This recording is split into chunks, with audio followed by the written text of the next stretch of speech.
নমস্কার, মায়ের রান্নাঘরে সবাইকে স্বাগত। আজ করব কাঁচা লঙ্কা বেগুন দিয়ে সর্ষে ইলিশ। তো মাছগুলো নিয়ে নিয়েছি, পরিষ্কার করে নিয়েছি। এবার নুন হলুদ মাখিয়ে দিলাম।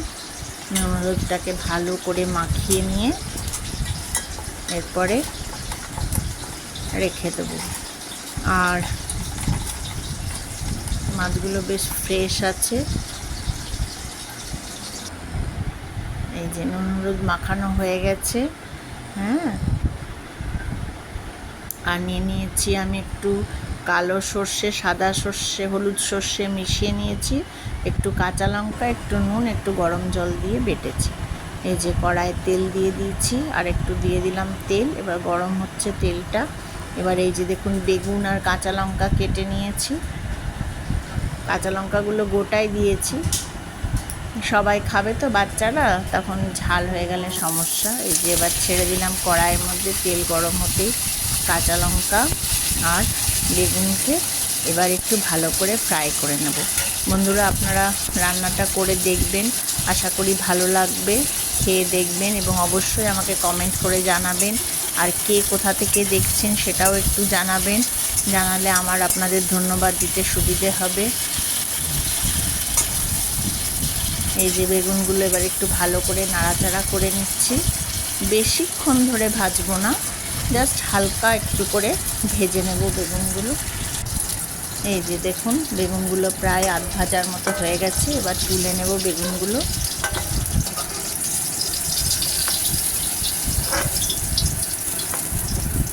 এই যে বেগুনগুলো সব তুলে নিলাম।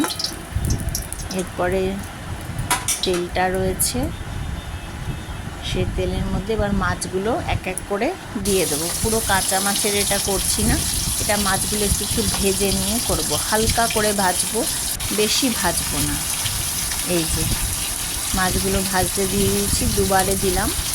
প্রথমে ওটা তুলে তারপরে এটা দিলাম। এবার এই মাছগুলো তুলে নেব।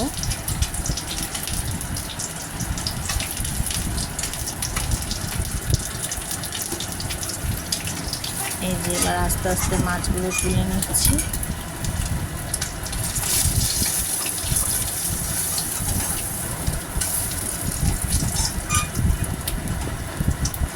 রান্নাটা ভালো লাগলে অবশ্যই শেয়ার করবেন।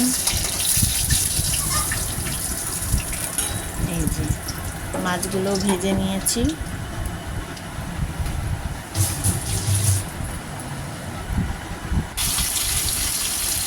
এই যে আরেকটা যে মাছ দিয়ে দিয়েছি বাকি ভাজাগুলো।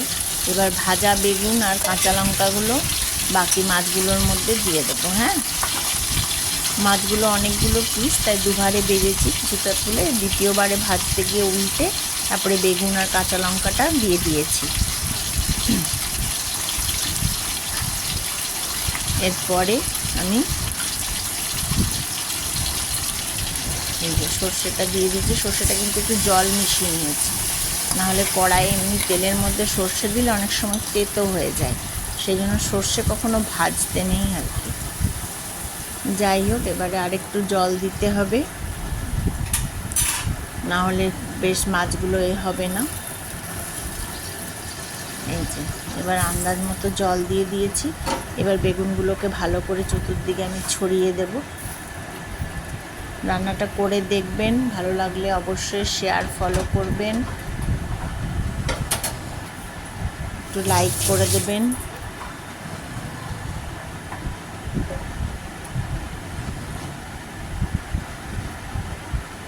এই যে আন্দাজ মতো নুন দিয়ে দিচ্ছি।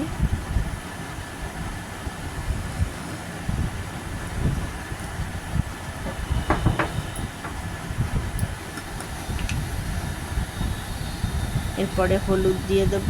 এই যে হলুদ দিয়ে দিচ্ছি মাছের মধ্যে।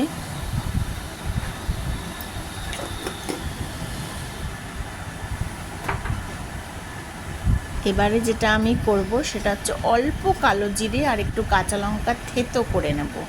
কালো জিরেটা তেলে ফোড়ন দেব না, থেতো করে নিয়েছি। দিয়ে কাঁচা লঙ্কা কালো জিরে একসাথে থেতো করে এটাকে অবশ্যই নামাবার ঠিক কিছুক্ষণ আগে আগে দেবো। আগে মাছটা ফুটে যাবে, বেশ কিছুক্ষণ নামাবার কিছুক্ষণ আগে চামচে করে এবার এই কাঁচা লঙ্কা আর কালো জিরে থেতোটা দিয়ে দিচ্ছি। এটাতে গন্ধটা এত স্মেলটা ভালো আসে কি বলবো, দারুণ একটা গন্ধ বেরোচ্ছে, দেওয়ার সাথে সাথে অসাধারণ গন্ধ উঠছে। এটা আপনারা করে দেখতে পারেন, ভীষণ ভালো হয় এই রান্নাটা। কালো জিরেটা আমি তেলে ফোড়নটা দিয়ে নিই, থেতো করে দেবেন। এবার একটু ঢাকা দিয়ে দিয়েছি আমি নামাবার আগে, ব্যাস এই দেখুন পুরো তৈরি হয়ে গেছে অসাধারণ রান্নাটা। ভীষণ ভালো গন্ধ ছেড়েছে, কালারটাও দারুণ এসেছে, ভাতের সঙ্গে একবারে দারুণ লাগবে। আপনারা অবশ্যই এটা ট্রাই করবেন, কমেন্ট করে জানাবেন কে কোথা থেকে দেখছেন, তাহলে বুঝতে পারবো, ধন্যবাদ দিতে সুবিধে হবে সবাইকে। রান্নাটা ভালো লাগলে অবশ্যই সাবস্ক্রাইব করবেন, একটু লাইক একটু কমেন্ট করলে একটু ভালো লাগবে আমারও। দেখুন মাথাগুলো পুরো ভালো মতো করে একদম হয়ে গেছে, সেদ্ধ হয়ে গেছে, অথচ ভাঙেনি মাথাটা। সবাইকে অসংখ্য ধন্যবাদ, ভালো থাকবেন সকলে।